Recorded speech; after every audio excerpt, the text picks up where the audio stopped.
এবং রঘুচাঁদ গরুচাঁদ, তাই তো নামটা ঠিক বললাম কি? এবং রঘুচাঁদ গরুচাঁদ।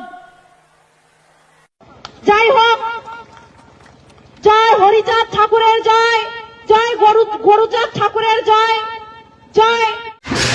মাননীয় মুখ্যমন্ত্রী, আপনি সত্যি আমাদের লজ্জা। কারণ আপনি একটা অনুষ্ঠানে যাচ্ছেন, তাদের ধর্মগুরুদের নিয়ে আলোচনা করছেন, কিন্তু আপনি তাদের নাম জানেন না। আপনি শ্রী শ্রী হরিচাঁদ ঠাকুরকে বলছেন রঘুচাঁদ, আপনি গুরুচাঁদ ঠাকুরকে বলছেন গরুচাঁদ। ইফতার করে আর গরুর মাংস খেয়ে আসলে তো আপনি ওগুলোই শিখবেন। আপনি বিধর্মীদের অনুষ্ঠানে যাচ্ছেন, সেখানে গিয়ে আপনি তাদের যে সমস্ত মুরব্বীরা আছে তাদের নাম তো ভালো করে নিচ্ছেন, দিন দুপুরে হাত উঁচু করে আপনি আল্লাহু আকবার করছেন, কিন্তু আপনি নিজের ধর্মের অনুষ্ঠানগুলো ধর্মগুরুদের নাম ভুলে যাচ্ছেন, আপনি হিন্দু দেব দেবীদের নাম ভুলে যাচ্ছেন, আপনি বিশালাক্ষী বিষ্ণু মাতা এই সমস্ত বলছেন। আপনি সত্যি আমাদের লজ্জা। আপনি একটা হিন্দু ব্রাহ্মণ পরিবারের মেয়ে, এটা বলতেও আমাদের লজ্জা করে। আপনি সত্যি আমাদের লজ্জা। আপনি যে আমাদের পশ্চিমবঙ্গের মুখ্যমন্ত্রী, এটা বলতেও আমাদের লজ্জা করে।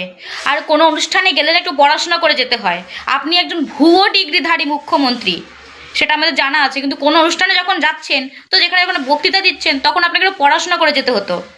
অন্তত একটু ভুল বলার হাত থেকে তো বাঁচতেন। যেখানে যান সেখানে তো ভুল করেন। একজন মুখ্যমন্ত্রীকে দেখে বাকিরা শেখে, তো আপনার মতো মুখ্যমন্ত্রীকে দেখে, মানে মূর্খমন্ত্রীকে দেখে আমরা কি শিখবো? সমাজ কি শিখবে?